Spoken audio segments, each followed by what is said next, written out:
Hey everybody, welcome to RefTime, powered by RTS and produced by Coraggio Media.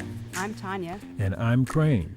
We'll be covering rules, plays, points of emphasis, and all things official. Hey, James. What's going on, Mr. J? JP, as they call him. Hello. Mr. Smiley. Welcome to the show. Welcome to RefTime Podcast. Well, thank you for having me. I Thank you for joining us. Yeah, we've been trying to get you on since what? It's been, 4 years, 5 years, something like that? We've been trying to get you on, I think. I apologize. Maybe 6 months. 6 months. You know I love y'all. I love Crane and Tanya, baby. Before the show, before we got started, you were talking about when you first met me. Yes. And my producer tells me I have to get close to the microphone because people can't hear me. So I want to make sure that people hear me say, when did we first meet? You told me when we met. Downtown, they had You had handcuffs on 3-on-3. See, you're interrupting the story. I'm sorry. He wasn't a police officer then. We talked okay. about it. Yeah, I was working for Child Protective Services and playing semi-pro ball for the Rhinos, and they had a big basketball tournament downtown. Was it a 3-on-3? 3-on-3. Okay. In front of the YMCA? Gus Macker. Wow. Yes. That's when we first met? Yes, where I first met you. I was like, as a matter of fact, Chuck Smith and the Legion of Doom was playing. Legion of Doom. And I remember that. Is that the name of their That's the name of the team. He played on a team called Legion of Doom. Chuck Smith, His brother, Hop, and and the little guy, the mechanic. Torrey, and on. Torrey. Yep. Oh, that was a squad. And they were playing against a Detroit team, and you had come out, and I was like, oh my goodness! I said, that's a tall brother there. And we had, we just kind of just. Now, was he reffing? As a matter of fact, I don't think he was reffing. I think he was just. I was overseeing the refs. Yes. I had to go to court. Okay. Yes. Okay. I was what they call the super buster. Yeah. Bingo. And I had to help out the Gus busters on each court. Yes, because there was a situation where it was a hard foul, and you had to go in and take care of business. And I was like, man, that brother right there, I know he played basketball somewhere for somebody. And to make a long story short, the game was over, and we just met and just kind of talked and chit-chatted. And next thing, a couple weeks later, I went to the Y and saw you, and we were like, I was friends from that point on. Wow. I have to admit, I do remember the tournament. I don't remember when we met. Yeah. But Legion of Doom. The Legion of Doom. What Charles a Smith name. and all you guys that are listening, y'all remember talking about. So they had that name as part of the intimidation process in basketball. 'Cause Legion of Doom sounds like a group I don't want to play against. Right. Yes, and they were talented. Did you play they against were. them? No, I was You were in a actually different division? in a different division. Yeah, Okay. and that's I was playing with Chris and Kenny Gerardo, Okay. who's a firefighter, and Chris works for UPS, and Jermaine, who's a firefighter. Jermaine Thomas?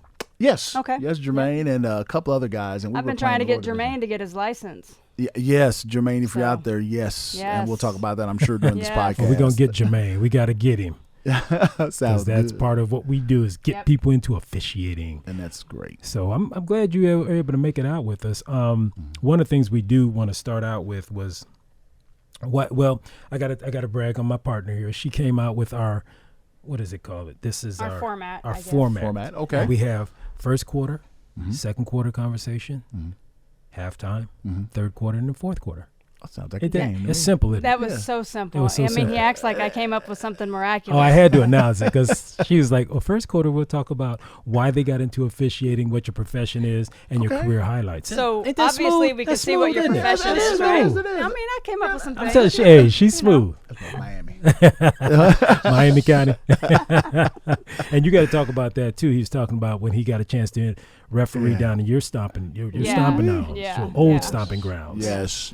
Well, I'm glad you made it out of there okay. Me too. We're Thank you, not all Jesus. that bad down there. No. We got to be careful what we say. We may get some guests on from down that way. Right. We might. And there's nothing wrong with y'all. Were great down there. Yeah. So, Mr. James, why did you get into officiating? What got you into it? I wanted to stay close to the game. Which game? Now, because you were officiating a lot of different Yes. games. Well, You're in a high school- multi-sport official. In high school, I was blessed, obviously, by God to play football, basketball, baseball.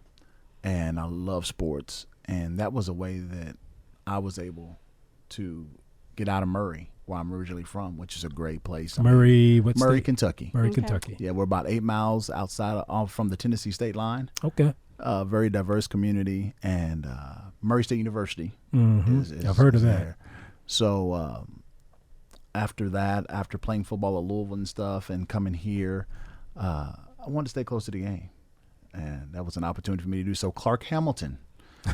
Clark Hamilton. And Danny Nolan came to me and they said, young man, I was playing football for the Rhinos for Archie Lindsey, God rest his soul. Mm-hmm. And they said, well, let's get into officiating. So Judd Raver, Clark Hamilton, Danny Nolan, and a couple of other people. The legends. Dave Gentile. Yep.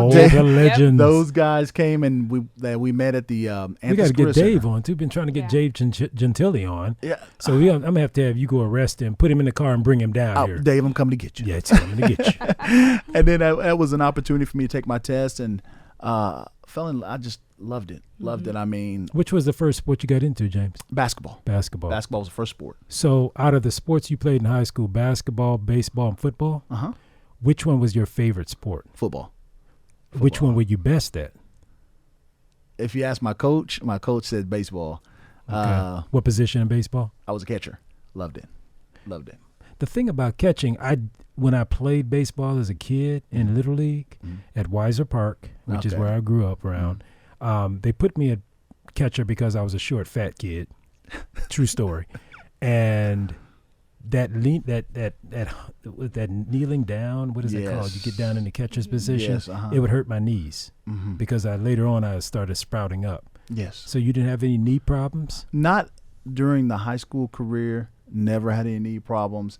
There's one thing about our area is that our coaches kept close tabs on us as far as our health, fitness, etc. So that was a blessing. And that's rare. Yeah, in high school. Yeah. In our area, in the West Kentucky part of Kentucky, coaches give you the opportunity to go to college and play whatever sport you want to play. If you don't do it, it's because you didn't want to. You think it's still that way down there?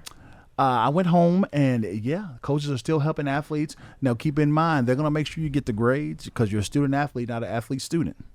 So coach said, if you got your grades and you want to go somewhere, even to a JUCO, we will help you get there.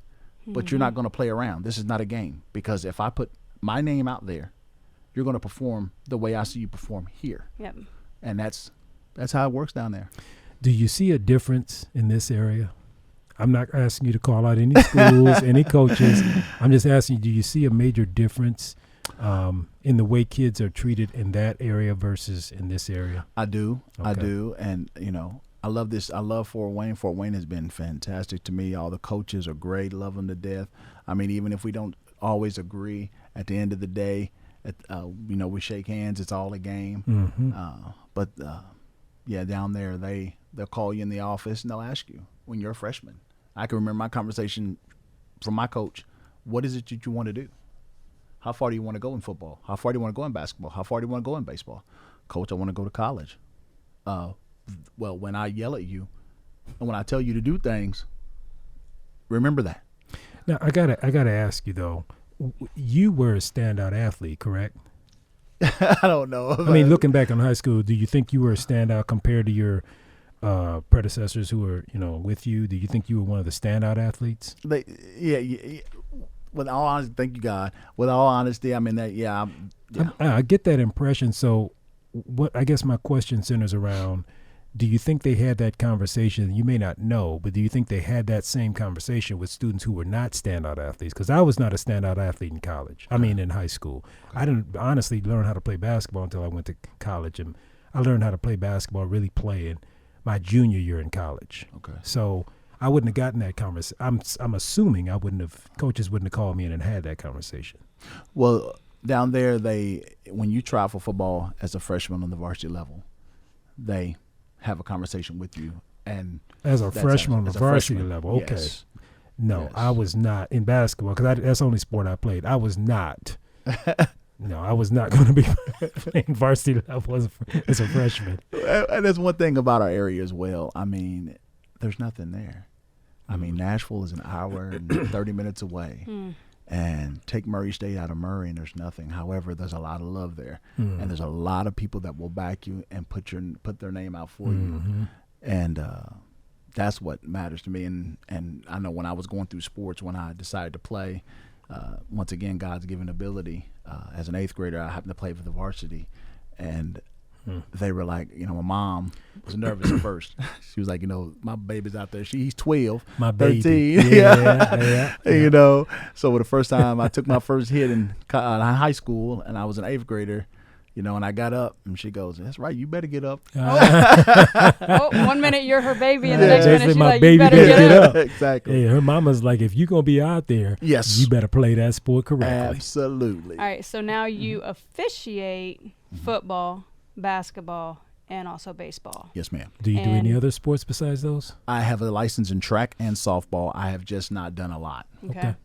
And you have done the state finals in all 3 of those sports. Is that correct? Yes, ma'am. Okay. Is there anybody both boys else and girls on basketball? I've had 2 girls basketball state championships, 1 in 2A, 1 in 4A, and 2 boys state championships, both in 4A.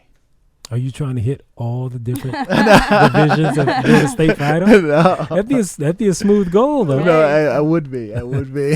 So, is there anybody else out of Fort Wayne that's done that? I have no clue. I'm sure there is, because once again, with all the talented officials, including yourselves, that are here, there are so many people that, and maybe it wasn't as, how would you say, spoke about as much as it is now.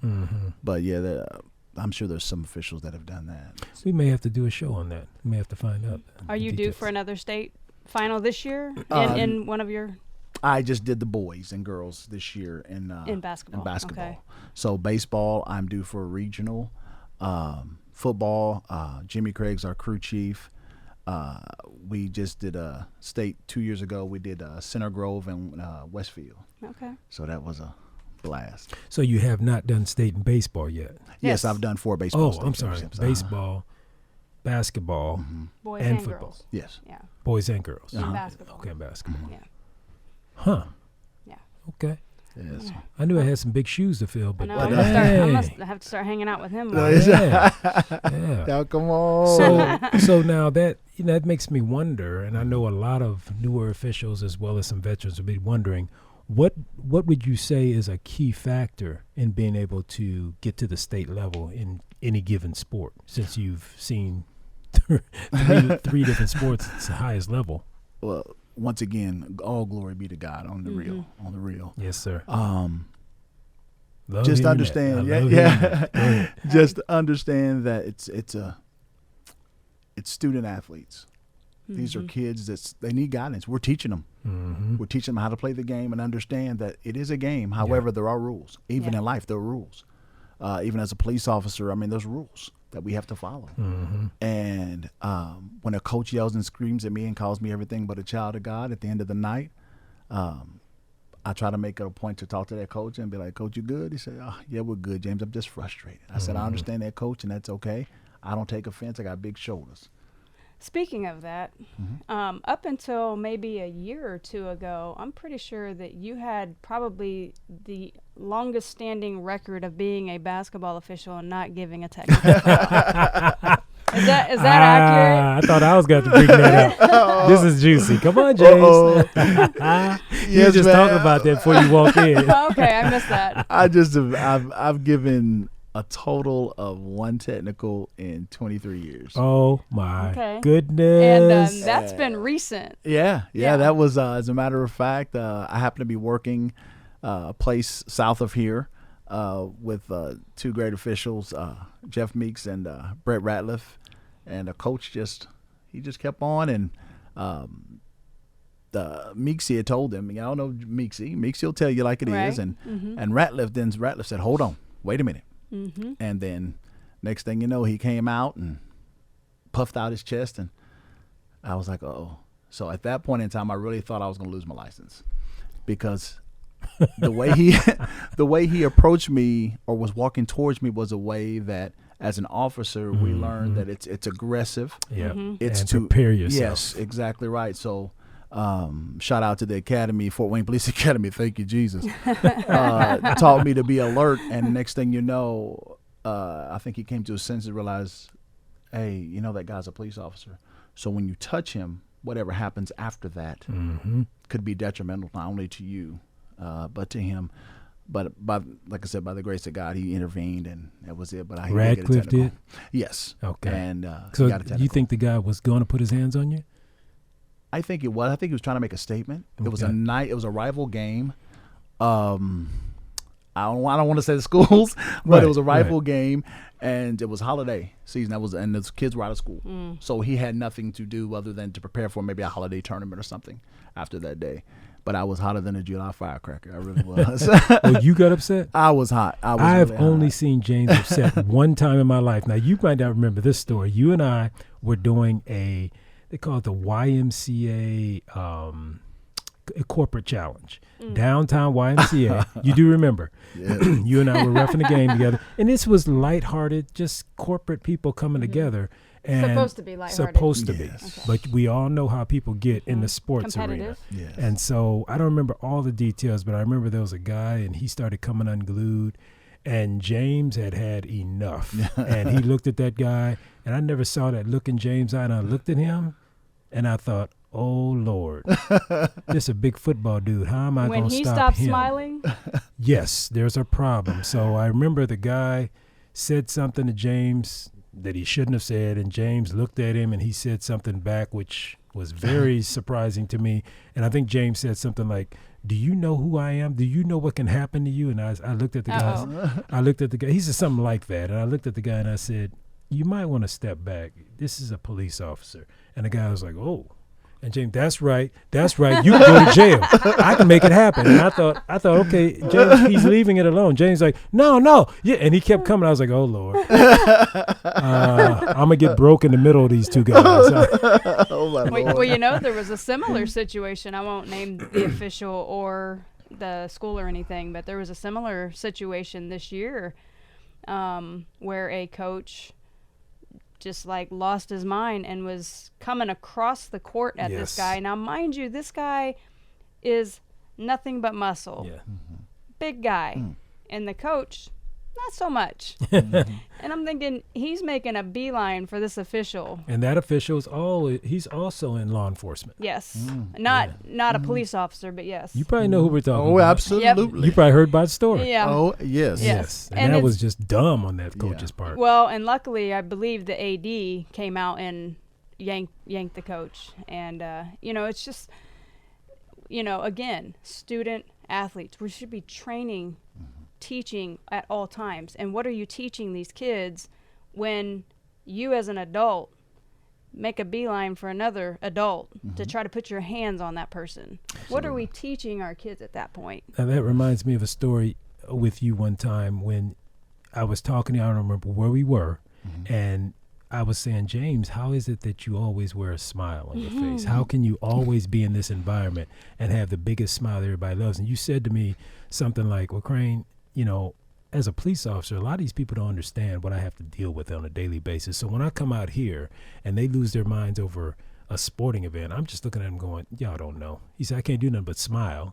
because people don't understand how critical life is out there. And then when they come in here, we should be having a good time helping these kids develop. Yep. He said, I just have to smile and walk away. Yes, exactly. That's exactly, I remember that's exactly what you got to do because you never know during our 8-hour shift, there's so many things that we see. Yes. And then when we have to go to a basketball game and we want these kids to succeed, and that's one thing I want these kids to understand is that there's not a ref that referees a game, officiates a game, that does not want you to succeed.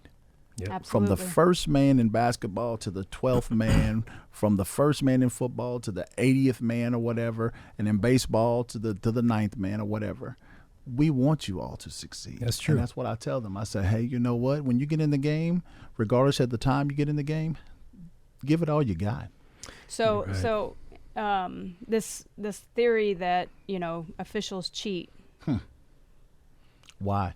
Why would we want to cheat anybody out of an opportunity to showcase their skills? Exactly. And what are we gaining from it? Right. Even if I were getting paid to cheat, it's not, you're not getting paid enough. No. They really can't pay me enough to cheat. They can't pay me enough to cheat. No. If I'm going to cheat, it's going to be a lot of zeros behind that cheat. We make what, $80 to $90 a game for a varsity level game. Yes. When we go do AAU And we have teams come in from Michigan and Ohio and Chicago, and they all think, oh, we always get cheated when we go to Indiana. Those Indiana officials, I think they say that no matter where they go. They probably do. If they lose but in I'm Ohio, looking at them, I'm like, I don't even know where you're from. I don't care. I mean, you have a jersey on. So be it. It may say something about Detroit. It might say something, but other than that, I would not know. And it's amazing. We only hear those conversations from the people that lose. Exactly. And that's the thing. From the winners. And that's the thing. My dad said, son, if you're going to play any sport and live in my house, you ain't going to win every game. So the thing is you better be a man out there. And when you lose, you better be a man. That's right. And that's it. And Daddy had some good advice. Oh, yeah, man. Daddy and Mom, I tell you, ooh, thank you, Jesus, for them. Well, we like to remind people, when we have situations, we're like, well, how many free throws did you miss? There you go. How many times did you travel? How many times did you travel and I didn't call it? Amen. How many times did you carry and I didn't call it?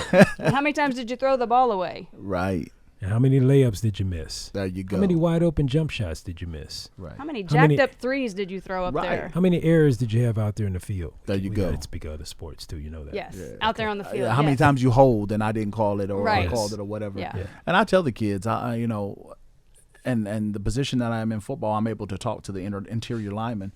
And I tell them, I say, man, you get your hands inside. You ain't got to hold them out there for real. For what? You're a man. I'm a man, Officer Payne. Get your hands inside and do what you got to do. Okay. And that's how I talk to all these kids, regardless of what sport I'm in. Because I'm telling them, you know, some of these kids, you can tell they're nervous. And I'm going to pick on Snyder. Snyder, football, basketball, baseball, the name Snyder. Is strong. Yes, it is. It is strong. Yes. And shout out to the coaches. I mean, to Coach Ike and everyone else and Coach Tippman. And those guys do a great job, as well as Dwinger. You know, wherever I go, what's Snyder got? What's Dwinger got? What's Lewis got? I'm like, oh, man, you'll see. Right. You're going to knock on the door and you're going to get introduced. Right. But I tell these kids, stop being scared. Don't be scared. Just put it out. That's it. Just go out there and do it. That's it. And when I go to Indianapolis, once again they ask about Fort Wayne schools. I said, you got to come see us. You got to come up 69. And there's a city called Fort Wayne, and are they hitters? Let me tell you something. You're going to be introduced to snot bubbles. And I tell them, and these Fort Wayne kids, some of these kids, and I hope you're listening, don't understand how much respect you have throughout the state. People in Indianapolis, yes, it's bigger than Fort Wayne. However, they know that in order for them to be at Lucas Oil Stadium or Victory Field or Market Square Arena, whatever it's called now, Cambridge Arena, they got to come see some Fort Wayne school. That's true. They got to come see us. Now, you brought up another thought in my mind. Out of all the sports that you played and you did well in as a youngster, do you think that makes you a better official? Because I was just listening to the way you talk to players, and there's certain, as a basketball player, there's certain things that I know to say that a basketball player would resonate with. So do you think that makes you a better official? Does that make you a more effective official with the athletes? I think that'll make me a more effective official because I can understand exactly what they're trying to do, the goal they're trying to accomplish. Once again, I had some great coaches in football, basketball, and baseball that made us study the game and understand what the goal is. And for that reason, I can tell a guy, hey, I know you're trying to get position in basketball. I know you're trying to get position, but you can't just grab him. This ain't football, wrong sport now. In football, you can do that. Right. Basketball, you got to work your way and maneuver your body to the point where you can do that. Right. And so I try to talk to them on that level, and I never turn a kid away, even if a kid just yells at me and screams at me and then comes back and says, Officer Payne, what did I do wrong? That I'm like, listen, this is what I saw, and this is why I called the flag, or I threw the flag, or I called this foul, or whatever the case may be, because I want them to know they can talk to me. And if none of the officials I work with want to talk to them, come and talk to me. I'll give you the answer. And before Tanya walked in, you were talking about a game you were in, and the coaches were asking you who your partners are. And you were saying, all right, they're not going to talk to me, Payne. I need you to talk to me. So do you find that, because I know that happens on the court with us sometimes. Yeah. Do you find that happens? Do you think that's because you're more approachable than a lot of officials? I think so. A lot of one of the coaches in Indianapolis or one of the schools said, when you walked in, I was like, this big guy. I said, oh God, here we go. He's gonna be a non-approachable person. Yeah. Mm-hmm. And they said all of a sudden you went to the table and smiled. I was like, oh, he's a big teddy bear. I got him. Come here and talk to me. So, right. And the coach throughout this game was laughing. He was like, man, you know what? He said, I appreciate you. My kids say you talked to them and you told them this, that, and the other. And one of the kids that really I can think about, two of the kids, the first state championship I did was Carmel and Ben Davis. And John Michael from Carmel and Big DeJuan Jones from Ben Davis, who's now at Ohio State playing right tackle. They were like, are you going to let us play? Both of them same time. You going to let us play? I said, yeah, man. And nobody come here and see no fouls. He said, we need to tell them two right there because I got 2 fouls. He got 2 fouls only the second quarter. I said, all right, I got you. So the next time out, I told them. And they were like, yeah, they said, man, fouls, what's that? We playing big boy ball. We big boys. Yes, sir. And that's what it is. And that's try to maneuver my game even here in Fort Wayne. I mean, we got some big boys in Fort Wayne that are no joke. Yes. Yeah. But sometimes, and sometimes they don't understand how good they are. And it's like, let it loose. Let it go. Yeah. You said a name earlier that taught me that. He always said, Mr. Hearn, I'm the type of official, and I'm known for letting them play. Clark Hamilton. You knew it was coming. Sir. That's what he always thought. Mr. Hearn, Mr. Payne. He's always so Miss. I don't know if you caught our Tanya. episode, but we did just have Clark Hamilton on. Right. That's what Crane had told me, and Clark's man is amazing. Yes. Yeah. Amazing. Yep. Yes. Taught us so much about just knowing the game. Yes. Knowing how to, and he was a top athlete as well. Clark was. I could believe it. And the reason I asked you that question earlier, because there's a lot of officials I've talked to, especially younger officials when I'm recruiting. Well, not necessarily officials yet, but people going, I don't know anything about the game.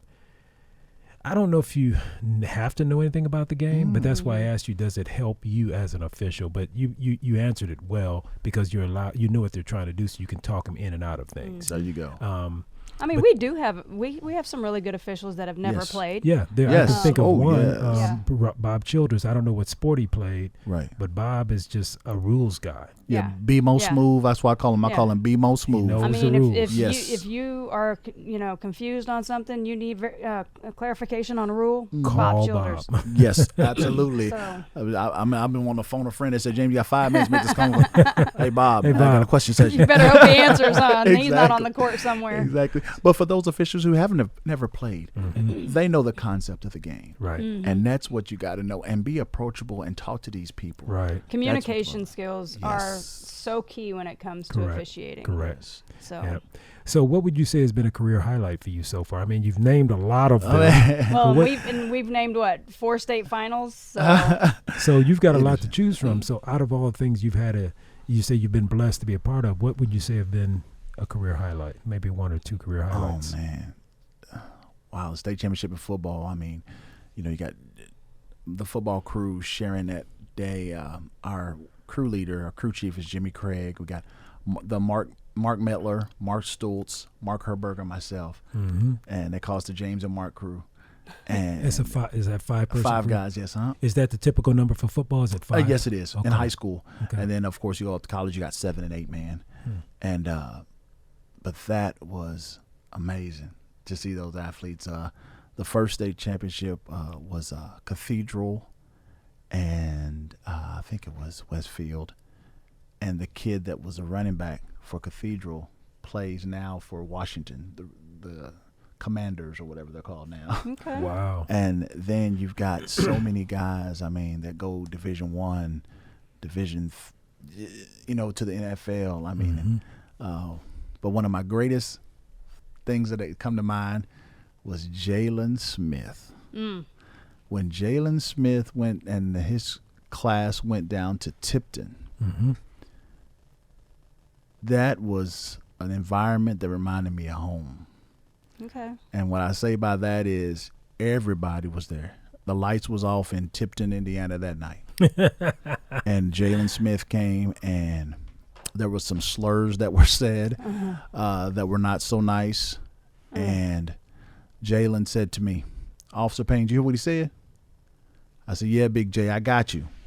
He said, I know you got me, but it's over.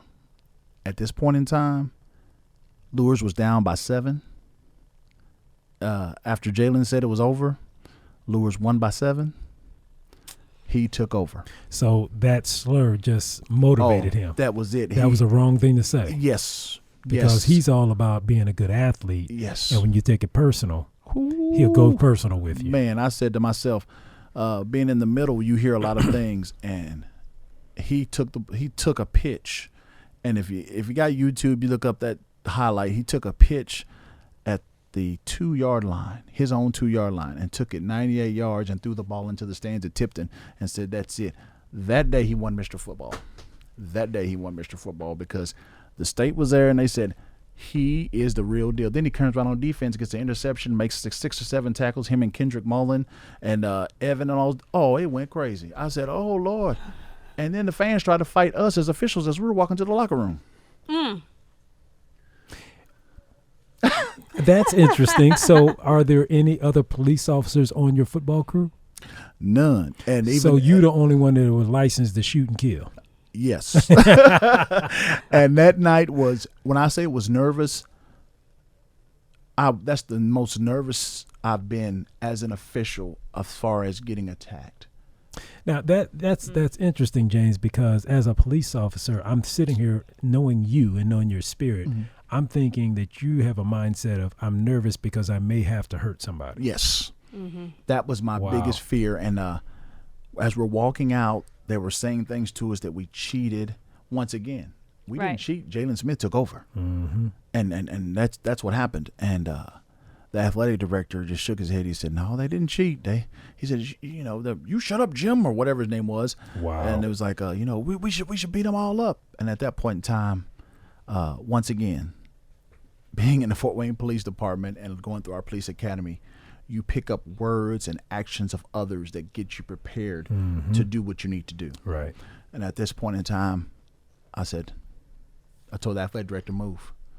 And I told the fellas, get behind me. And we went right through the middle. And I said, and nobody better not touch any of these fellas behind me. And Jimmy, who was the crew chief, I said, I never seen your face like that. And I don't know what that look was. All I knew was that what I was trained to do as a police officer to diffuse a situation, this is what I was going to do now. And we went through the locker room and they were like, oh, we better leave him alone then.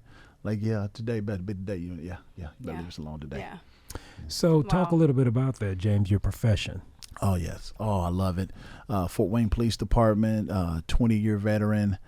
Oh, man, this is a great, for those of you who don't like the police, shame on you, because we're out there every day. Every day. Every day. Not every other day, every day, taking care of business and trying to make this city safe for everyone, because this is a beautiful city, a city of churches, city of festivals, a city of love, and we try to make sure that everyone can enjoy the city, people that are from here and people that come into our city. Well, we appreciate you guys, if nothing else. So, and it cracks me up when people say this or this about a popo, and I'm going, now when you need a police officer, you're not gonna have that bad attitude. Exactly. Well, and then something that we talk about too in officiating, we kind of deem ourselves as court cops, if you will, right? Because we're out there, when all the fans and the coaches and everything are mad. At us because we had to make that travel call or we had to we called this or whatever. Yes. No, your boy travel. And so we're out there kind of monitoring and trying to keep the peace, trying to keep everything balanced. That's our primary goal, is to make sure that both teams have an equal opportunity to win the game. Right. Clark Hamilton statement. There you go, black and white stripes, baby. That's what we do. That's what we do. And so, where I might have a team that's really good and a team that's not so good. Right. Am I going to call travel on the team that's not so good as much? Probably not, because they're obviously less skilled. Sure. I'm going to call travels on them. Don't get that wrong. Right. But, if I have a player over here who clearly knows what he's doing, then, I'm going to hold him to a higher standard. And a lot of times you'll have coaches say that to us. They'll say, Like you said, you had a situation like that the other night. Well, I just had a boys volleyball game, and a so female they coach, just right? yeah they just started volleyball for boys this school year for this season, and so I had a female coach, and she comes up and she says, "Well, how are you gonna call doubles?" And I've had her on the girls' side and club and everything else, and I looked at her, I said, "I'm gonna call it like I normally call it. I'm not gonna not call doubles, but I'm not going to call every single double. Like, I'm going to let them play because this is their first season." Mm-hmm. And she was like, "Well, yeah, because, we had officials the other night and they wouldn't call anything." She says, "Call it on my boys." She goes, "I'm getting them ready, so I need you to call it." Yes. I said, "Okay." I like those kind of coaches. Yeah. What's a double? I knew he was thinking that. In volleyball, if you go and you set the ball, you know what a set is. Yes. Okay, if you set it and you tap, that's a double. Yeah. That's a double. And that's illegal. So it's kind of like a carry dribble. Got you. Not like a carry dribble. It's like a carry dribble. But the thing is, it's really hard to see sometimes because you've got really skilled players and their hands go up. It looks like at the same time, but then sometimes it'll just be a real slight. Okay. And scientifically, it's impossible not to double. Really. Okay. I don't know. There's no way. I mean, if you had a millisecond camera and you watch Sure. fingertip action, It's always been a double. Well, It's and always the a way double, that it really. used to be was that it would, people would say it was the spin on the ball, Okay. and that's what people would look for. And so a lot of times you'll hear parents and stuff yelling, "That's a double." Okay, well, we're not looking at the spin on the ball anymore. We are actually supposed to be watching their hands. Okay. And actually, the IHSAA has now wanted us to kind of relax.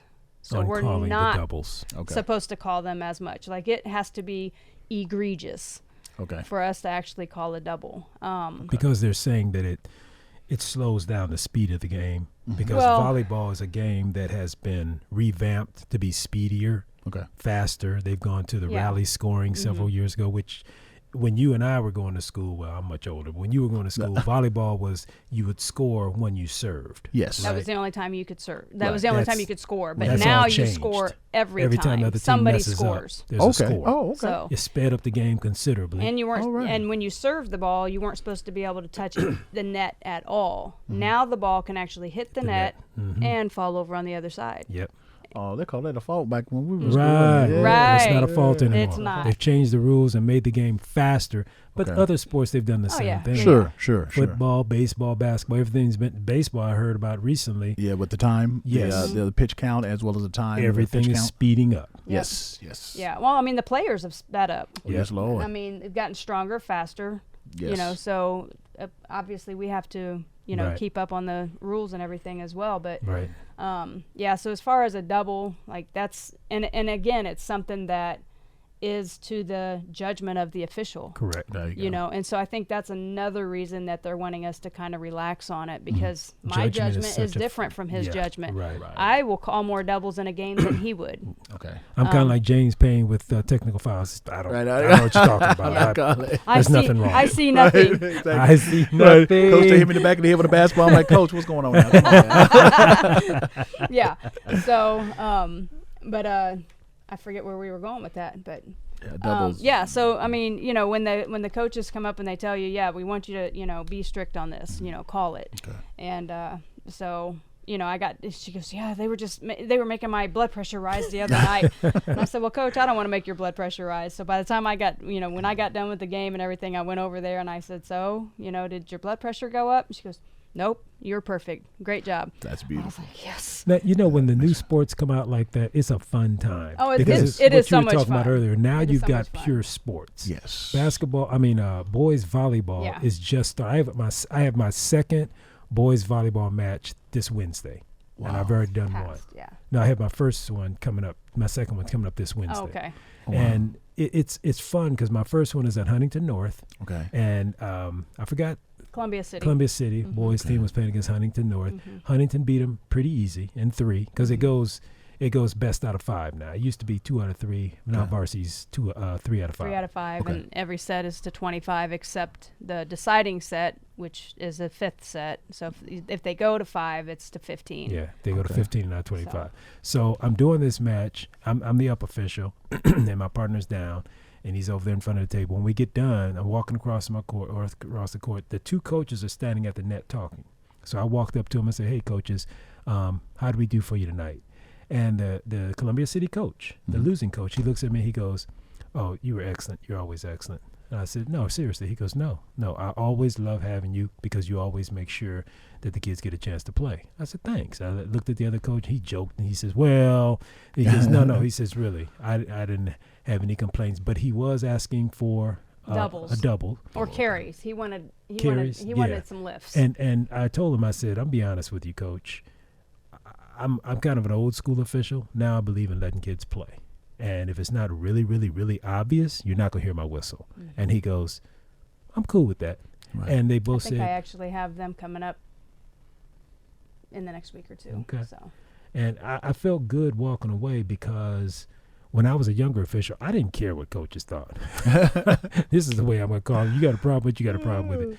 I've learned how to curb that and realize they put in a lot of time and effort. Mm-hmm. Yes. And they care about the best option for their school and their team as well. Yes. So I'll listen. I've learned to be more of a James Payne. No. And I just got to talk about the smile, man.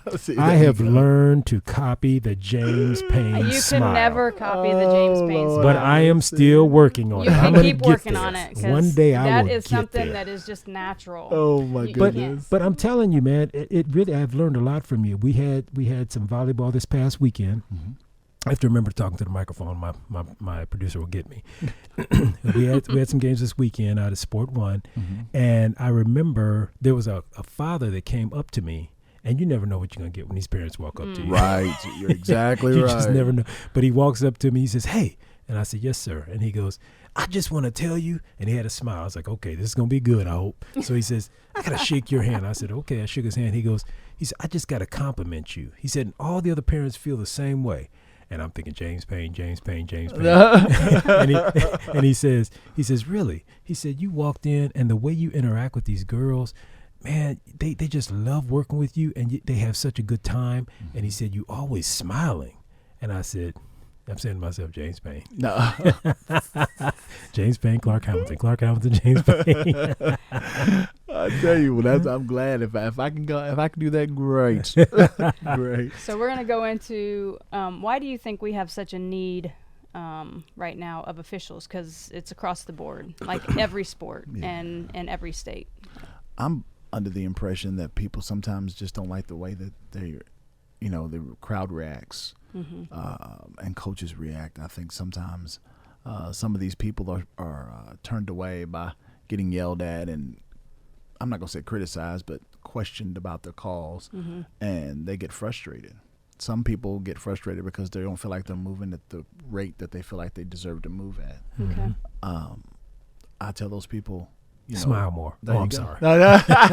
Smile and just know you're going to be all right. It's going to be all right. Right. So I just tell people all the time, even that I work with, they're like, if a coach is getting on them, regardless of what sport it is, I tell them, hey, tell that coach, Coach, listen, I didn't wake up with you or the players on my mind. I woke up this morning thanking God for another day and opportunity to come out here and officiate this game with fairness and for these kids to have a great time. Mm-hmm. If I miss a call, don't charge it to my heart. I love these kids. I love this game. But understand that kids are going to make mistakes. You're going to play. You're going to put a play in that's not going to work. Let's work together and let's make this game a great game that it's meant to be. We're all human. There you go. And it's still a baseball, basketball, football game. There you go. And the one thing that I tell people, because obviously we recruit individuals to come into officiating. Sure. And that is something that we hear is, I don't really like to be yelled at. And I said, well, did you play? And some people say, well, yeah, I played. I said, okay, well, when you were in the game and you were focused on what you were supposed to be doing, did you hear the fans yelling at you? Well, no. I said, no, because you were focused. because you knew what your job was and you were out there and you were doing your job. And that's one of the things that I tell people when I'm out there and I'm officiating, I generally don't hear the fans. Unless, and yes, there is usually one that wants to be very well heard. Yeah. And if they're heard too well, they might not be watching the game anymore, right? They could watch it on the highlight film. They could, or they can go to their car and pull it up and watch it on their phone or something, and that's fine. And they can yell from there, and I'm okay with that too. But generally, you're not going to hear people because you're focused on what you're supposed to be doing. Absolutely. And even when a coach is yelling, sometimes I just don't hear them.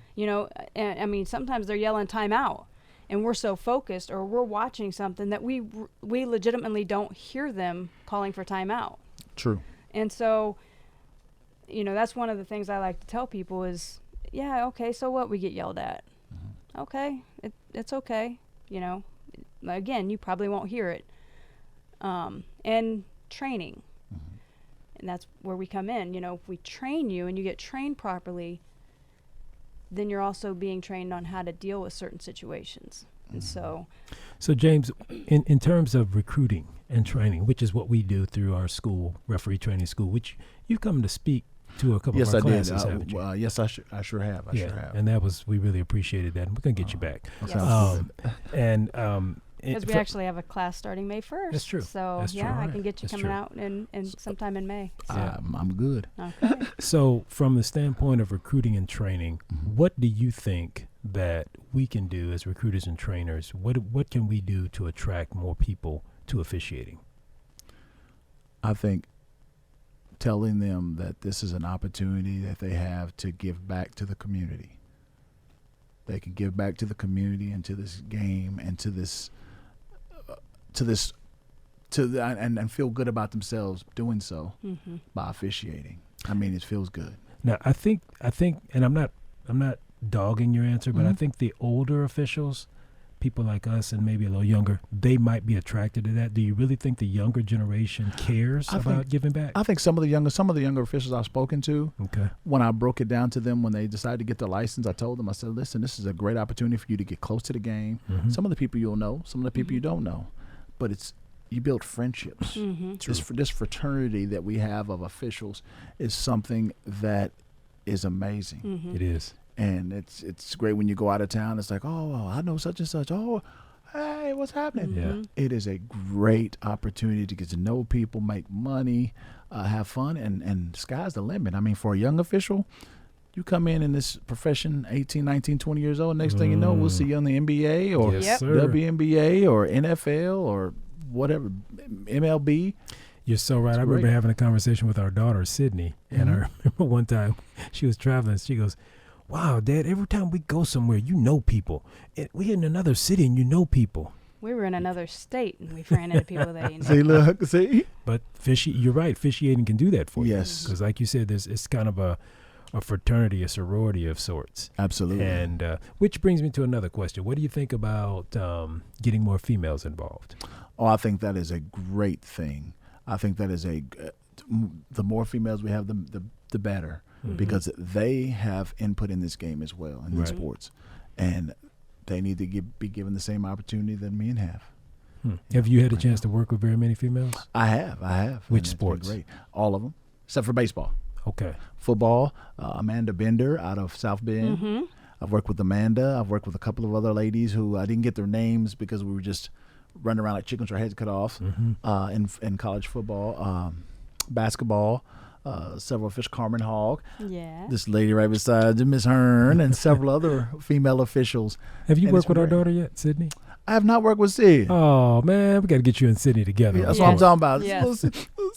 She ain't little no more. Get her married. She's 23 now. Oh Lord, have mercy. How old was she when you first met her? Do you think? Oh my gosh. Oh wow, because Reggie was a sophomore at Snyder, and he's what? 9 years older than Sydney? 8 to 9 years. Yeah, so she was Depends a on baby. the year. It depends on the time of year. And old Reggie. Reggie's getting ready to turn, what, 32? Yeah. It's hard to, man, it seems like yesterday. And he got a baby. Oh, Lord. Reggie. He'll be in Fort Wayne soon. He'll be coming through from Fort Wayne in May. Yeah. Well, great young man. I know you're happy, and both of you are happy for him. I mean, Reggie can't wait to hold my grandbaby. Oh my goodness. Well, I tell people all the time, my thing with our children is I always just wanted to help them find their way. Yeah. But I think that's what I do with all children, and I think you do too. Just help kids find their way. Absolutely, because it's a rough world out there. And you and I were talking about it earlier, and James made a comment to me years ago. He said, "Crane, nowadays a lot of young people just don't respect life." No, and that's sad. That's sad. But sports gives us a way to combat that craziness. Yes. And even the people in the stands. Some people do come to games just to yell at the officials. Let's keep it real. Man, I don't know if they had a bad day at work or what. They go, I'm going to hire yell at James Payne. I'm going to make him not smile. I wish they knew where they worked. Right, exactly. I'm coming. But it's amazing because sometimes I'm at a point now after almost 30 years running up down that court, and people say things, and I'm just, it makes me laugh now. I'm just looking at people going, that was pretty creative. Oh yes. Well, I think Tanya's kicking me, so I think we gotta sign off. Didn't really kick him. I kind of liked it actually. Well, thank you for having me. I do appreciate it so much for coming on. Man, I'm glad we finally got you to get on, because I knew this would be a fun time. Yes. Oh yeah. And some of those stories you got are classics. We'll have to have you back to have more stories. Right. Sounds good. And before that, though, we have to get him to come out and speak to our next class. Yes. I'm there. All right. May. All right, well, thanks a lot, James. Really appreciate you on. Thank and you. Appreciate you until next time. All right. Thanks again for listening to RefTime, powered by RefTrainingschool.com and Hoosier3on3.com. Produced by Coraggio Media, RefTime is recorded in WELT Studios in beautiful downtown Fort Wayne, Indiana. To join RTS, visit RefTrainingschool.com. Please like, subscribe, and share with your friends. Until next time.